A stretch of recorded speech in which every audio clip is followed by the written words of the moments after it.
Good morning, everybody. It is like a military briefing this morning, and I don't know whether to call him Captain Manning or Sergeant Wilson or even Corporal Jones, but Corporal Jones, I think, is probably the best one. He's going to come and read for us our reading this morning. Thank you, Corporal Jones. Don't panic, everybody. Our reading today is taken from Joshua chapter 10. We're starting to read at verse 28 and to the end of the chapter.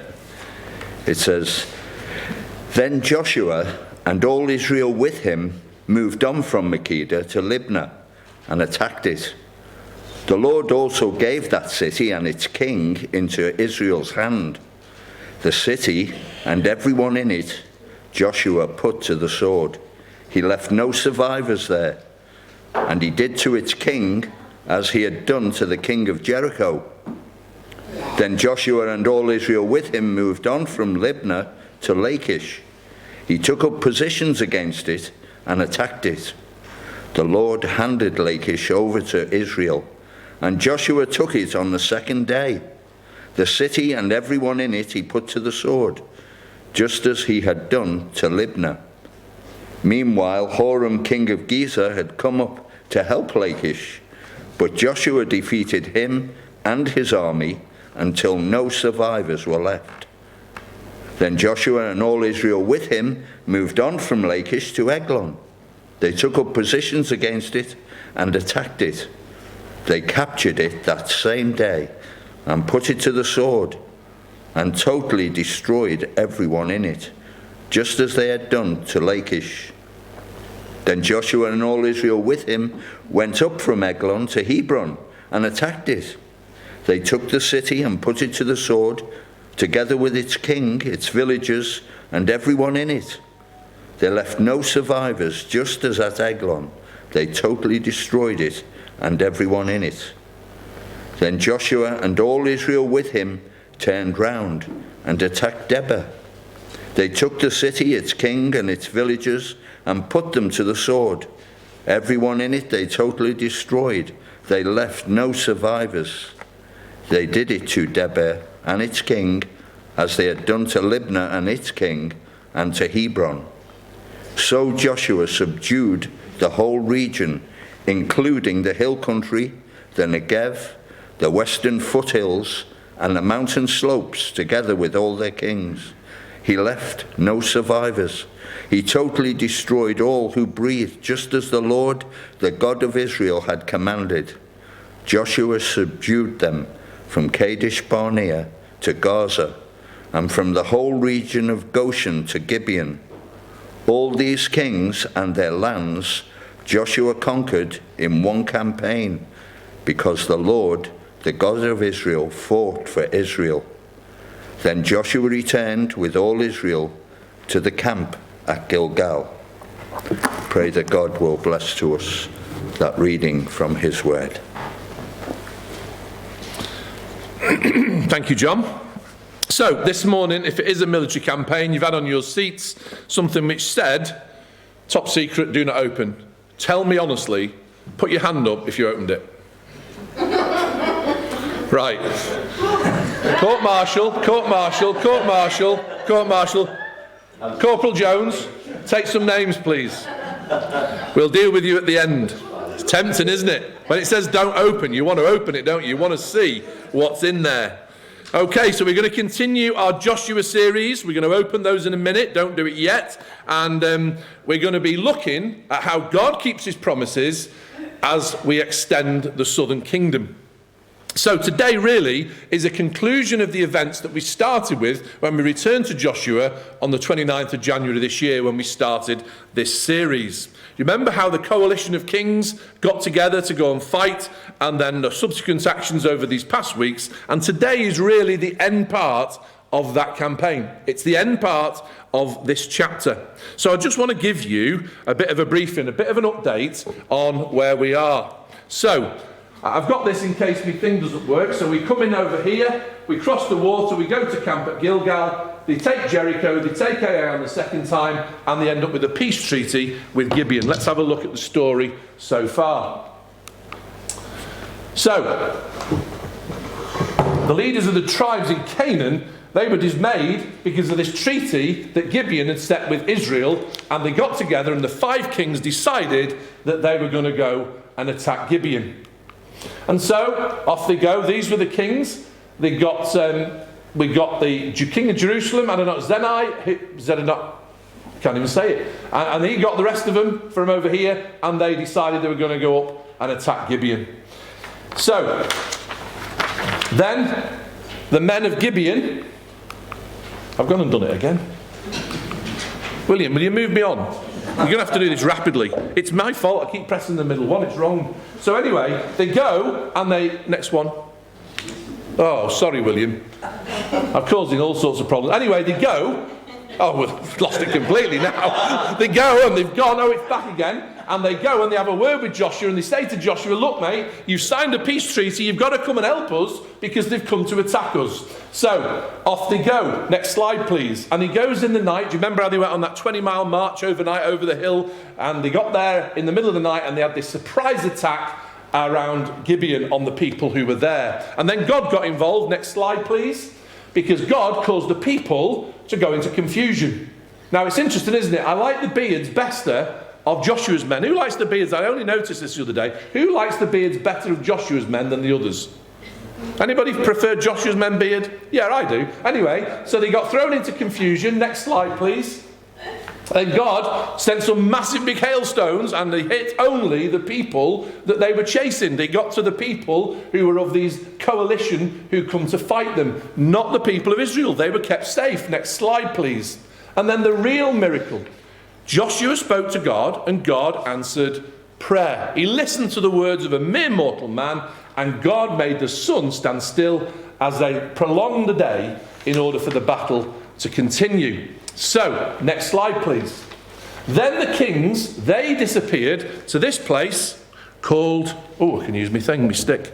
I won't bother with that. They go to Makkedah. And they go and hide in a cave. These 5 kings, they abandon their armies and they disappear and they go and hide in a cave. But somebody spots them. And word is sent over to Joshua and he says to them, right, go and lock them into the cave. Next slide, please. Build it all up, lock them in there, but don't stop. Keep going. Don't give up on the battle. Keep pursuing the people. So they did. They carried on until they then sorted out all the kingdoms, and then they come back. Next slide, please. Next slide, please. And they locked them. They unlocked them, rather. They unlocked them out of the cave. And then, next slide, please. We get to this stage last week, and we left it there where the kings, they put their feet on their necks as a sign that they were the footstool and that the victory was complete for Joshua and the Israelites. But then, next slide please, they go off and they capture and they continue to go for all the other kingdoms. They were pursuing as Joshua had told them to. And we said, didn't we, don't stop. Keep going, be victorious. And we said also in this chapter how when it's a little bit like a painter in a painting, that the whole of this chapter, the first part of it that we looked at 3 weeks ago, was all about the broad picture. And then last week we looked a little bit more of the detail, and this really is the end of that detail as we finish the chapter. It's a story that became known as the Southern Kingdom Campaign. And that's where we are today. In literal terms, you and I, we live in Appleton. We live in the south part of Warrington. This is the southern part of the kingdom. And it's here that we're called to fight, to battle. We're one of those villages that needs conquering for Jesus. And in that, we are in a battle. Now then, before you leg it home for your pitchforks and your lightsabers, it's not that sort of battle. It's not a physical battle. We're not here to go knocking on doors and seeing people off. It's not that we're called to do. We're here to love those people, to give them some good news, to bring them to Jesus because we know that he can change lives for the better. And in Ephesians chapter 6, verse 12, it reminds us that our battle, our struggle is not against flesh and blood, but against the rulers, against the authorities, against the powers of this dark world, and against the spiritual forces of evil in the heavenly realms. This is a spiritual battle that you and I are engaged in. Because the enemy doesn't want God's people giving the good news of forgiveness for sins and life eternal to the needy world outside the parish hall's doors. So we are in a serious battle. The enemy is really against us. He doesn't want it to happen. But just as God was with Joshua in the southern kingdom, so is God with you and I in South Warrington. So let's look at this Southern Kingdom campaign and let's see what we can learn in South Warrington. Next and final slide, William, and please pick up your do not opens and open your instructions for the battle. Because in there you will see, so far we have seen that Jericho has been taken. God gave them that city, the city of Ai, at the second attempt. You remember how they were disobedient on the first and they lost, and there was 34 killed. The second attempt they go, and then thirdly and finally, Gibeon is subjugated because they agree a peace treaty, because they conned them. They told them that they were from out of the country when they weren't, and a peace treaty was made, and the Israelites had to honour it because that was made in the name of God. We know that they'd entered into the land near Gilgal. Gilgal was their main camp at a place that used to be called Jericho, but is now completely obliterated. And looking at the map, Gilgal is roughly in the centre of Canaan. And so far they've gone from east to west, and they've conquered the central belt. And Joshua and the Israelites are now turning south. And in the Bible reading that we have had today that Corporal Jones read for us, we are heading south and we are looking at these various cities in this battle. So, in just a few verses we find that they take 6 cities, but 7 armies are mentioned. Okay? Remember that, 6 cities, 7 armies are mentioned. Now then, it's worth noting that there were more cities and more kings that were attacked as part of this southern kingdom conquest. We'll realise that when we finally get to Joshua chapter 12, because there's a list of the kings who were taken in Joshua chapter 12, and it's bigger than the ones that we've already mentioned so far. Now then, why is that, and why are they only mentioning these here? Well, the writer, possibly, the suggestion is that he might have only mentioned 7, because 7 is what? The perfect number. It's the number of completeness in the Bible. And interestingly, the other interesting thing about it is there are 3 cities that are mentioned. Then there's another one called Gezer, nothing to do with down south and being a Cockney, anything like that. It's called Gezer, and then there's 3 more named after it. Now then, we'll come back to that in a moment. Each description of the battle is shorter than we've been used to, and is quite formulaic. But while they may sound different, sound the same, there are some differences, they do occur. Now then, this also may sound that it happened in a sunny afternoon somewhere as the day was extended. It happened in a few hours. It didn't. It happened over a greater period of time. This was one battle after another battle after another battle. They were mopping up the remnants that escaped back to the cities and regrouped. But this too was part of God's plan. You see, if you go back into Exodus right at the beginning when God was given instructions about how this was all going to work, and you read Exodus 23, verse 29 and 30, it says this about these very campaigns. This is God speaking. But I will not drive them out in a single year, because the land would become desolate and the wild animals too numerous for you. Little by little, I will drive them out before you until you have increased enough to take possession of the land. God knew that if they were going to go and attack it, there weren't enough of them. There needed to be more of them over a period of time. So this whole campaign in the central belt, the southern and the northern kingdom, was going to happen over a period of time, which would give them time to conquer and then to settle and to increase their number. Isn't it great? God's planning is always thoughtful and perfect. And because when God says something, we know that he keeps his promises, that's encouraging to us, isn't it? So when he's planning for you and I, we know that he's always thoughtful and his plans are always perfect. And he always keeps his promises. So, very briefly, we're going to head south. We're going to head south from Gibeon to Makkedah. Now then, remember last week's action ended here. Do you remember the kings we've just seen with the feet on their necks? The kings had disappeared and they'd gone and hid in this cave. They were found, they were locked up, and then they went back there. They hadn't taken the city. They'd just locked up the kings that were found there. The city of Makkedah still needed to be taken.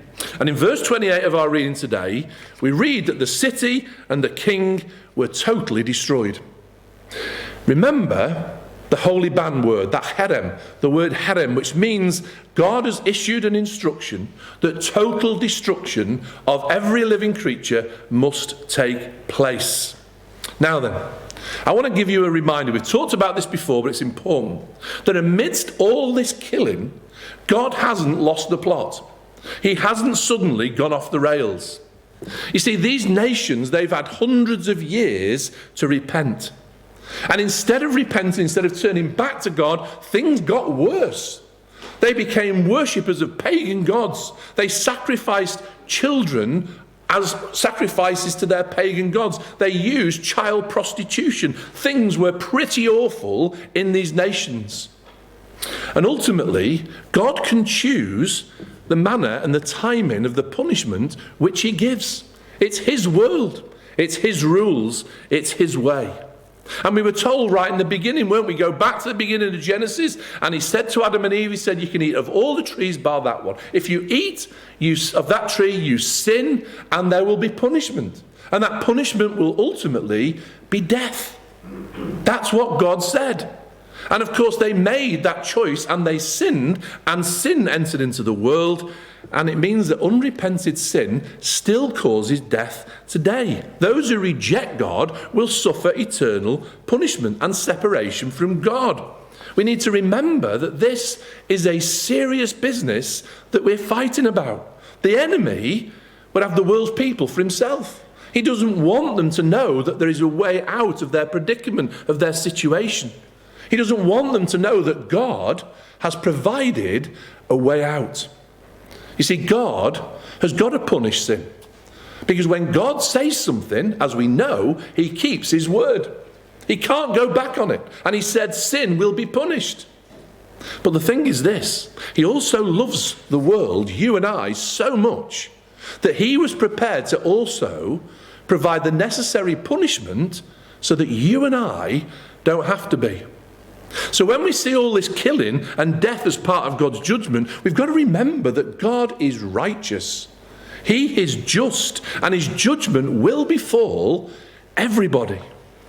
But the good news is that the enemy doesn't want you and I to share, is that Jesus made it possible at the cross for all those who repent to be forgiven and to have eternal life, not to die as a consequence of sin.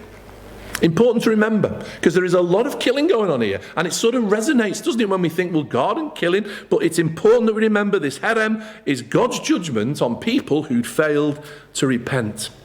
So, we then go west. We go west to a place called Libnah, and we read that the same happened here, that they destroyed the city and the king. They then turn south and go to Lachish, where they take up positions against it. Note that in verse 32, it says that the Lord handed it over to Israel, and Joshua took it on the second day.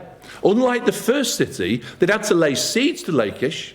Lachish was a fortified city, and they were having trouble, and they had to wait, and they waited it out, and it took them 2 days in order to conquer those that were left at this place. This was a siege, slightly different than the 2 previous cities where they'd been. We know that Lachish was heavily fortified. Sennacherib was the king of Assyria, a mighty army.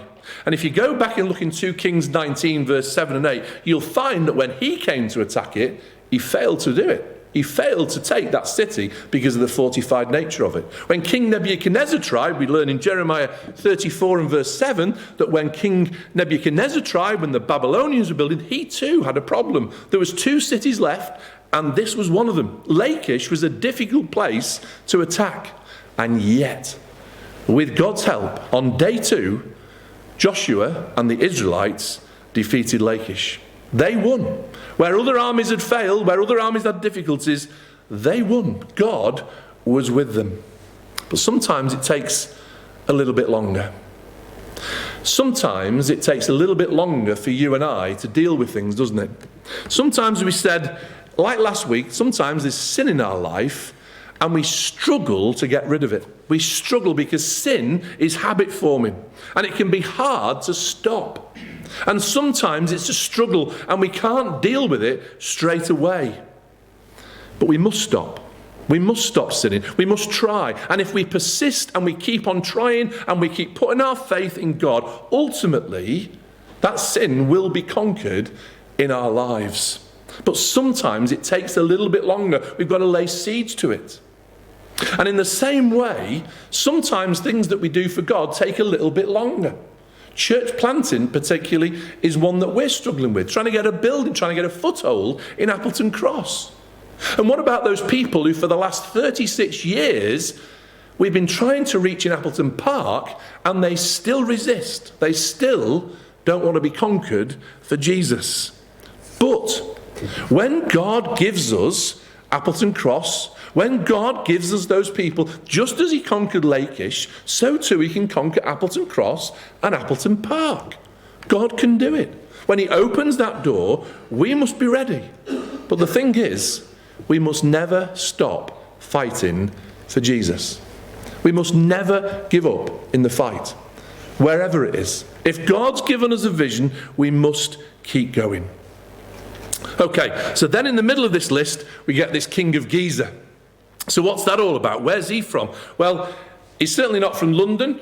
Giza is a place, it's not in the south, it's in the north. They'd come a fair old way. And they come down to help this city called Lakish. And it appears that the king of Giza, he might have had some sort of pact with Lakish, just as Israel did with Gibeon. We don't know for sure what it was about, but it seems likely that that's why, because this army from the north travels down in order to help one of her allies. But you see, unlike the pact between Israel and her allies, this one didn't work very well. Because even though they came from the north to help, they were then both defeated. Because we read that the king of Giza was also defeated at Lakish. And I think this is a reminder to you and I that a pact with God, an agreement with God between us, a covenant between us and God, means that you and I are on the victory side, in big matters and in small matters. But if you side with the world, whether it be a big thing or a little thing, you're going to end up defeated. You'll end up on the losing side. You see, as Christians, we need to nail our colours to the mast.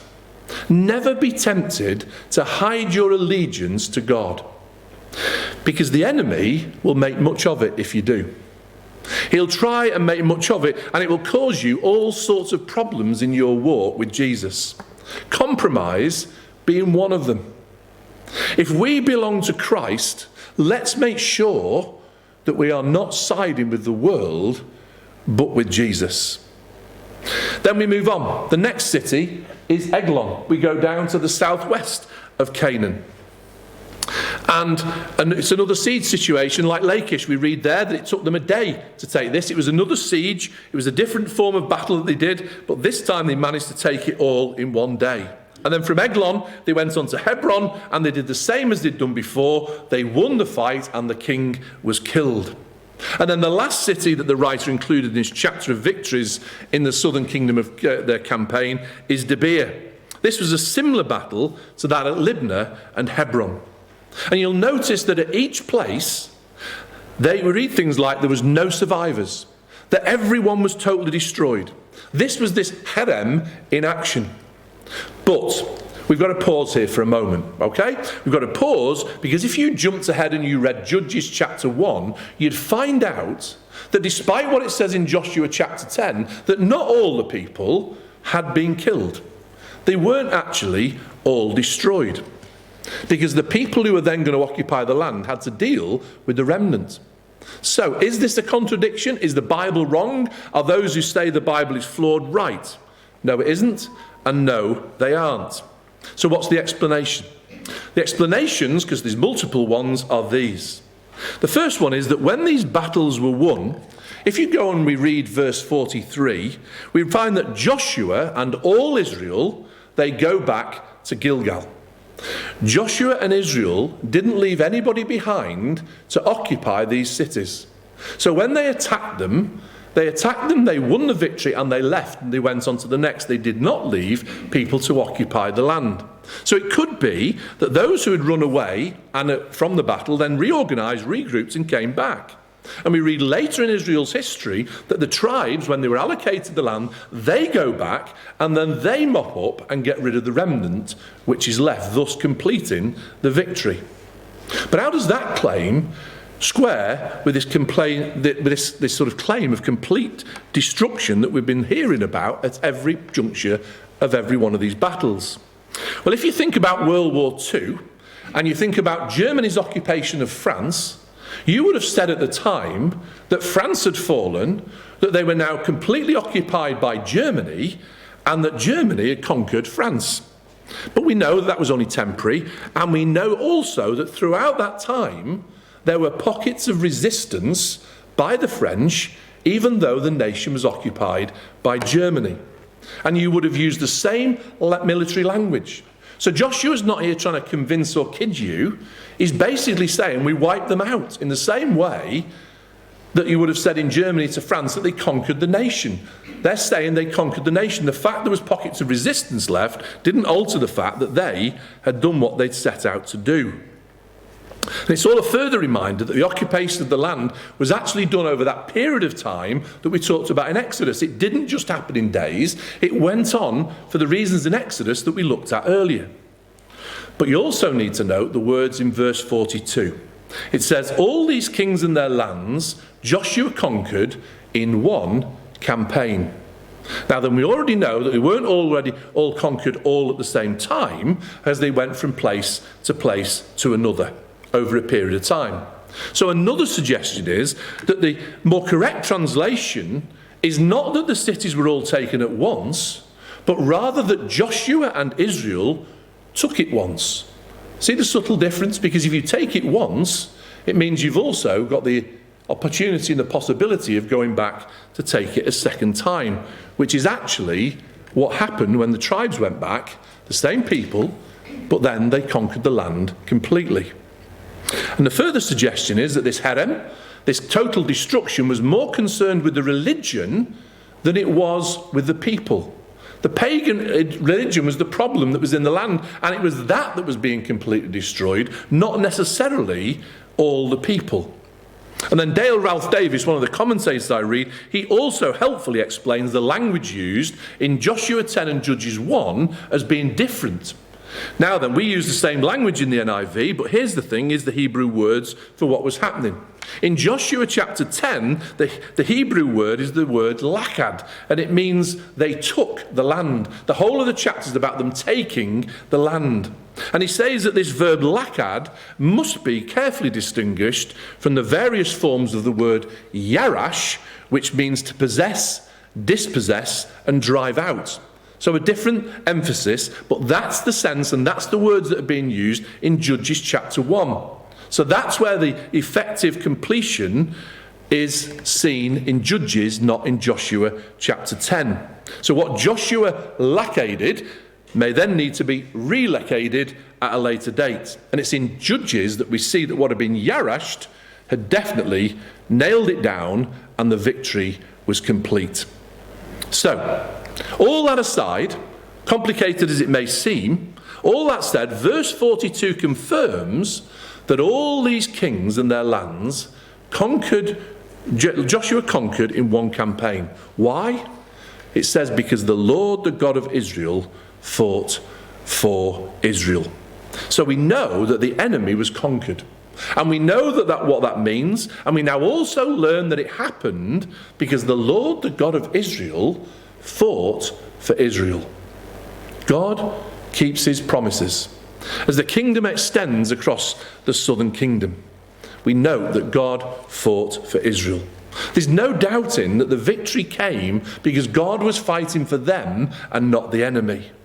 But this is the thing. They still had to fight. There was still something for them to do. Throughout this chapter, we've seen Throughout this Southern Kingdom campaign, we've seen a leader and a nation who have been determined to finish the task. They could have stopped and rested. They could have, when they were told don't stop, stopped. They could have rested on their laurels. But they didn't. They relentlessly pursued their God-given objective. At no time do we read in these chapters that they slackened off. The mistake of Ai and the complacency which they'd seen before was a one-off event. They didn't do that again. We see a united people with a common objective, all committed to the task that God had given them. At no time in this campaign have we read anywhere that the people complained. Nowhere, except perhaps when the people complained to their leaders when they weren't allowed to attack Gibeon because of the pact that had been made and they missed out on the spoil. But there was no complaining about the overnight march. There was no complaining about the fighting they were having to do in hand to hand, battle to battle, city to city. And friends, our fight must be the same as that. You see, there are those of the world that would tell us that the gospel is all about God fighting for us, and therefore we can expect and should desire a life of ease. And some call this the prosperity gospel. They'll promise that we can expect this calm passage and it's going to be filled with comfort and even wealth and prosperity. But I've got to be honest with you, this is not what God promises.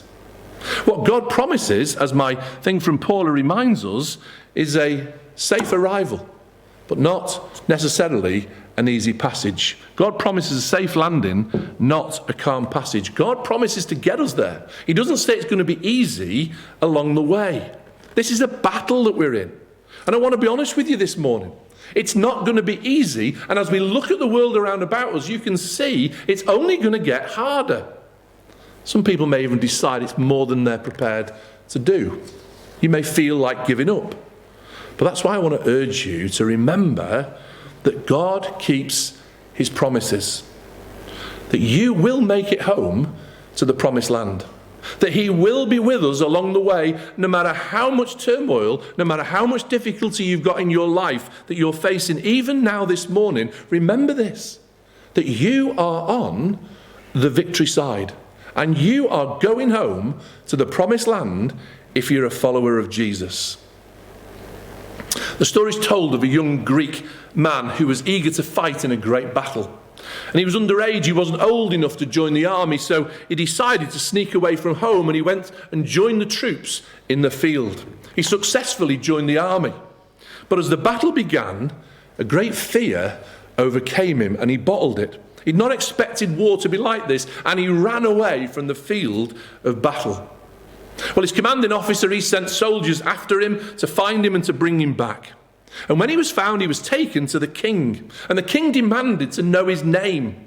And ashamed, the young man stood before the king and he just mumbled before him. And the king grew even angrier because he couldn't hear what he was saying. And he demanded, he said, "Young man, what is your name?"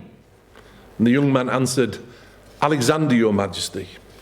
And with that response, King Alexander the Great, who was the king, shouted at the frightened young man. He said, "Alexander, Alexander," he said.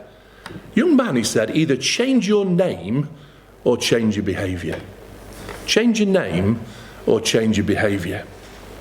Friends, do we bear the name Christian this morning? Are we ready to fight for Jesus? Are we prepared to be soldiers for Christ? If not, then you must either change your name or change your behaviour. Our final stop this morning is in the southern campaign is Gilgal. Gilgal. Verse 43 confirms that Joshua and the whole of Israel go back to the camp at Gilgal, near where Jericho once was. It was the place where they'd first set up camp. It's where they'd first entered the promised land. It was the place that they returned to after battles, after victories, after the defeat at Ai. It was for now, it was their home. It was the place where their camp was. It was a place of rest and recuperation, a place where stories could be shared, a place where wounds could be dealt with, a place where food and drink was available, a place of restoration, a place of joy when battles were won, and relief at being returned safely to home. I want to ask you a question as we close this morning. Have you got a Gilgal? Have you got a Gilgal yourself? A place where, away from the battle, you can spend time alone with God, where you can be fed, refreshed, restored, where you can rejoice at battles won, where wounds can be healed. We're each blessed to have our own homes, aren't we? However, I want you this morning to have a Gilgal. I want you to have a place where you can intentionally go and be with God. For me and Sarah, it's our bedroom. We go there intentionally to meet with God. And friends, you need a Gilgal too. You need it to help you in the battle. Please, this week, would you decide on where your Gilgal is? And would you go there often to meet with God and allow him to bless you? You see, I also think we as a church have our own Gilgal. And I think it's the parish hall. That's why on the door when you came in it says, "Home Sweet Home" at Gilgal. I also think Gilgal for us as a church is our home group, wherever that is, in the middle of a week. You see, we come here and we go there to be fed with other soldiers, to be refreshed, to rejoice in the battles won, to encourage each other as we deal with each other's wounds. We do the same at home group.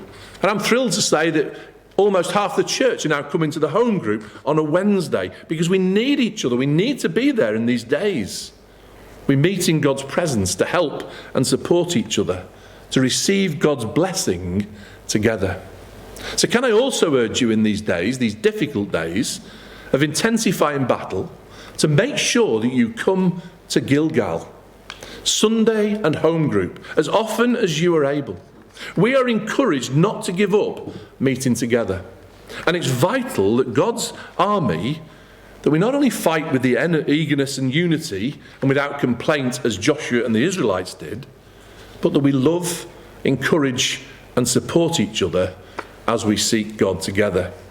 The age-old illustration of the coal in the fire comes to mind. You know, we've got a fire, you put the fire on, all the coals glow together, you take one out, it stops glowing, it stops being useful, and it just goes cold. And that's like you and I. If we're united together, we are together useful and we provide heat to the world outside. On your own, you just go cold when you're separated from the rest. Friends, you're needed in the battle, and you're needed at Gilgal. Please be there for God and for each other. In your map, you'll find it says Gilgal, home, sweet home. This is home, sweet home for you and I. Home group is home, sweet home for you and I as a church. And if the Southern Kingdom campaign has taught us anything at all, it's that we're in a battle and that God is fighting for us. It's a battle which in fact he's already won. And if we want to be on the victory side, we have to be his and do things his way. It's going to cost, but the victory is won, and the promised land is just that. It's promised. And we know that God always keeps his promises. So as the Southern Kingdom has expanded for Joshua, so will God expand his kingdom here in South Warrington. Why do we know that? Because God keeps his promises. So next week we're going to continue the battle, but we're going to turn north. We're heading from the south. The south has now been subjugated. We're heading north, and we're going to see that there too, God keeps his promises. Until then, have a great week. Take your maps, bottom right-hand corner, there's your memory verse. Keep learning it. Not one of all the Lord's good promises failed. Every one was fulfilled. Shall we stand?